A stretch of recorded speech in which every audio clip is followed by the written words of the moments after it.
Cheers, guys. Epix 911, welcome to Gaming Friday. Yes, come round again. Gaming Friday, come round again. They go way too quick when you're gaming in them, but thankfully they come around just in time, right? They do, and we got some gaming to do tonight.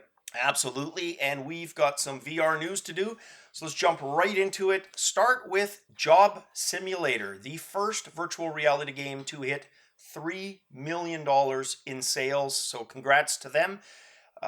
No doubt due to PlayStation 4 sales, which it recently appeared on with the launch of PlayStation 4 VR. All those additional titles adding up to $3 million in sales. Sony, meanwhile, speaking about Sony, they have now sold over 53 million PlayStation 4s.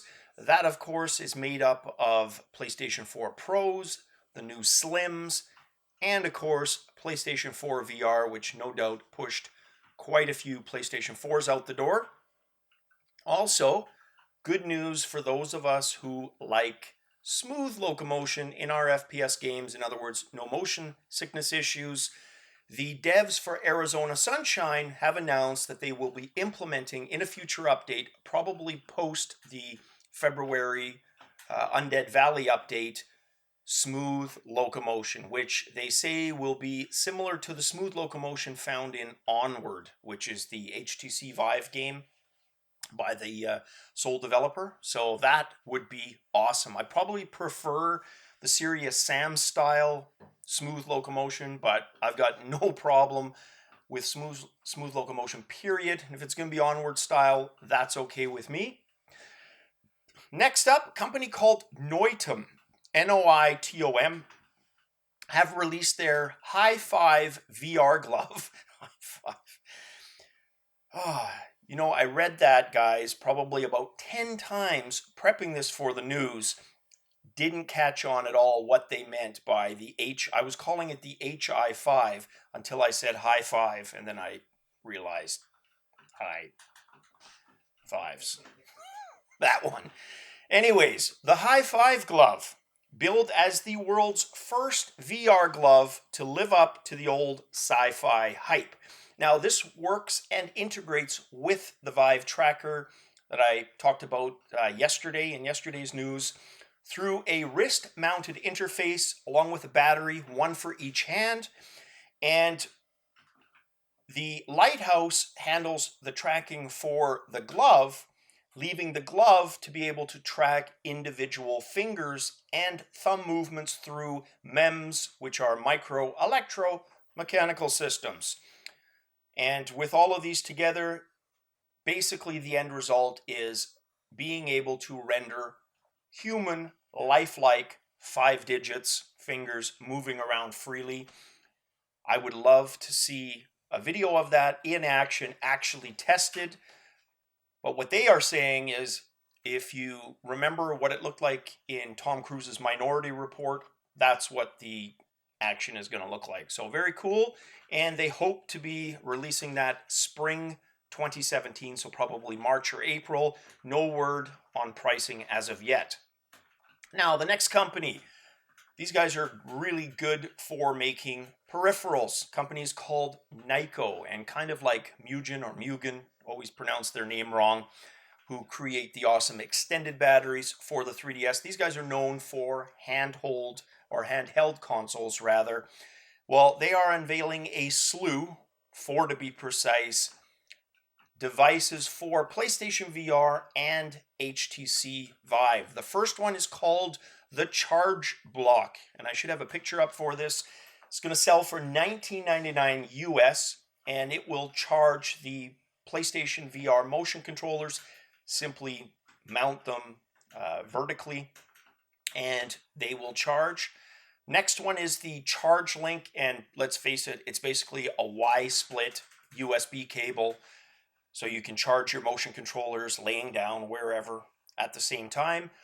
Third item is called the Charge Base, very much like the Charge Block, but this time for HTC Vive's controllers. $10 more though, $29.99 US to charge a pair of the Vive controllers.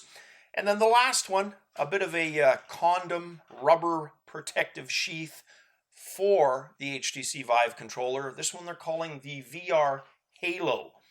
And I've talked about this a few times, but it is possible when you are in a frantic VR game and you have very aggressive chaperone or guardian borders, you're going to be hitting walls, floors, ceilings, objects. It's going to happen. This is no doubt a solution to minimize the possibility of severe damage to your Vive controls.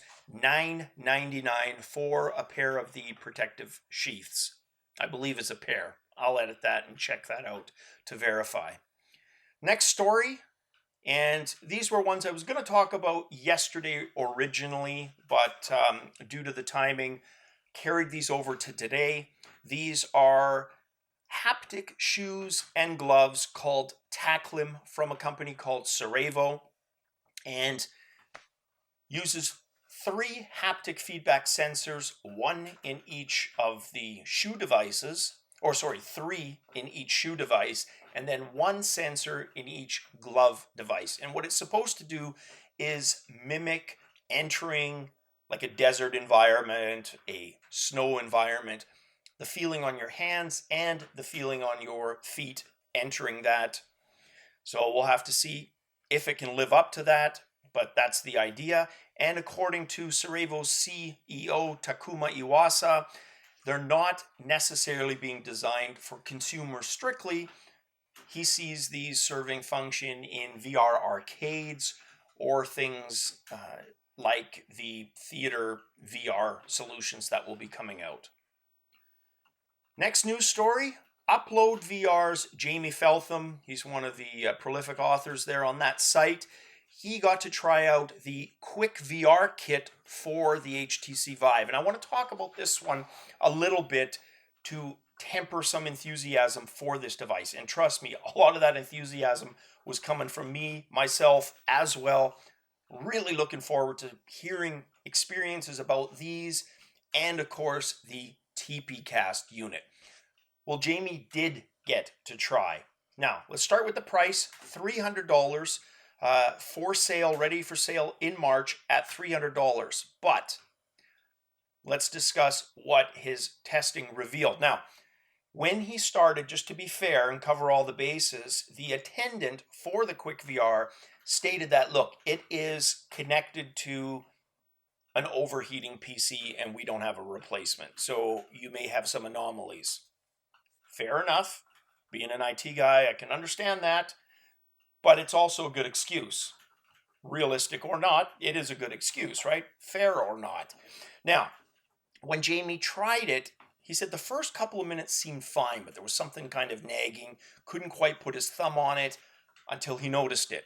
And there was a delay between a head turn and the video image. Slight, but enough, he says, that when you start noticing it, much like a dead pixel or, artifacts, you can't stop noticing it. And I know for myself personally, that's exactly how I would be. Now, this is due likely because of the advertised 12 millisecond latency. Doesn't sound like a lot, but apparently enough to make that much of a difference. Now, Jamie's advice is, for now, unless tests on the full commercial unit bear otherwise, save your money for TP Cast's option, or at least to see that one field tested, because that one is coming with a 2 millisecond additional latency, which should be enough to address those issues. So again, latency issues with the KwikVR kit that are very noticeable after using it for just a few minutes. And once you notice them, you can't make them go away. So again, if you're somebody who's prone to that, you're probably going to notice it. Even if you aren't, that's the type of thing that could really potentially ruin the immersion for you. So just a thought to keep in mind. Next news story, and the last, Windows holographic VR headsets from Dell, HP, Acer, and 3 Glasses, also on display now alongside those from Lenovo that we looked at the other day. Now keep in mind, we still have not been able to experience any testing on these. We still only know what they've described with regards to the tracking, for example. the minimum requirements. Until we see these freaking things in action, we're not going to know what they're capable of. But with that said, here's some pictures. You can see these units. You can see the aesthetics range from very obviously Sony-alikes, like Lenovo's unit. Acer's kind of in that camp, even though they've opted for a red color. But yeah, they all kind of follow that same design template. Some stray from it a little bit. But it'll be interesting to see, again, how these actually perform in real-world testing. That's what I can't wait to find out. All right, guys, that is it for the news tonight on this Gaming Friday. Hope you guys have a kick-ass one. Cheers as always, and definitely catch you guys on the VR flip side.